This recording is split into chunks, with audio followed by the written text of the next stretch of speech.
was another weekend of upsets at the FIFA 2010 Soccer World Cup here in South Africa. Germany thrashed England 4-1 yesterday, with England's second goal disallowed as none of the officials saw it.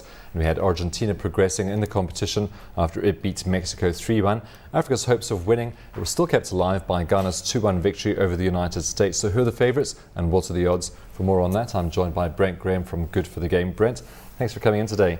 So that disallowed goal at Frank Lampard, apparently bookies still paying out on that. Well, it was absolutely huge for bookies and punters alike. You know, if you look at the UK bookmakers, though, they were obviously standing England to win the World Cup for big figures.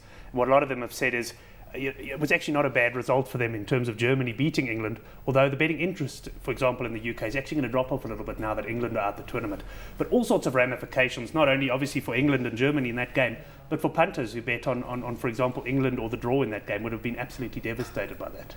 And of course, they're calling that goal the Jeff Hurst special after a similar goal in 1966 that came off the post and went into the goal. And it's apparently going to cost the bookies a fortune.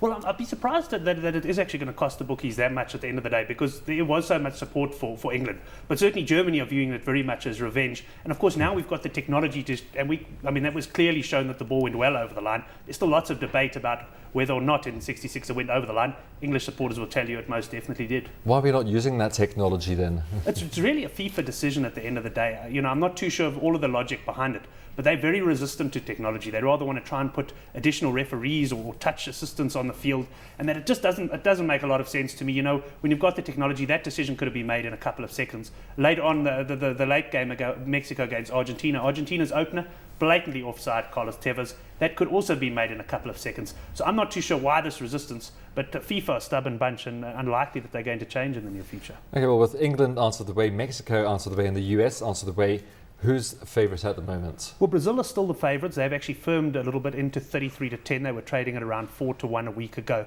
They've, of course, got a tough game against Chile, very exciting side. That game takes place tonight. They are then drawn to meet Holland, assuming Holland win their last 16 game in the quarterfinals. After that, they do go into what you could call the weaker section of the semi-final draw. So they are the favourites there at the moment. Argentina, lots of support for them. All local bookmakers report lots of money coming for Argentina. They're in at 7-2, which is 3.5-1 at the moment. And the other big favourites are still Spain, sitting at around about the 4-1, 9-2 mark. Now, Spain, of course, got a very tricky encounter on Tuesday against Portugal. Okay, Argentina and Germany meeting each other next weekend. You said Argentina 7-2. What are Germany's chances? What are the punters telling us about Germany? Well, Germany have come into 7-1. Germany are very interesting. I mean, they were 16-1 at the beginning of the tournament. The German public had written the Germans off before they got here.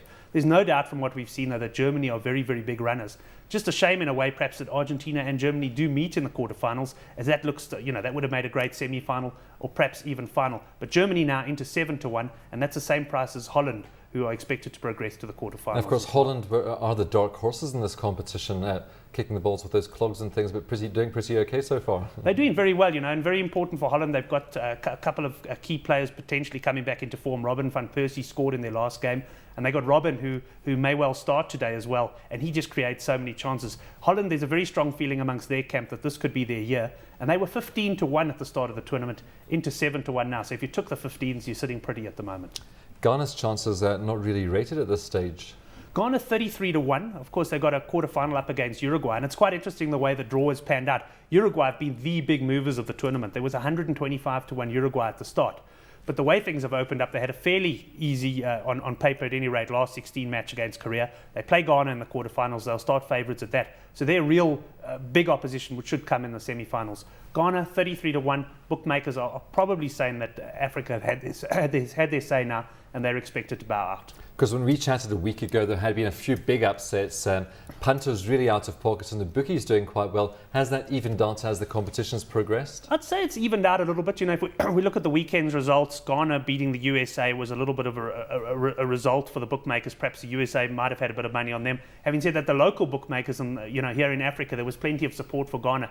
So it has evened out a bit. We don't have any real roughies left. Perhaps Japan and possibly Slovakia still left in the tournament to cause massive upsets. Now we're starting to get the big dogs up against the big dogs.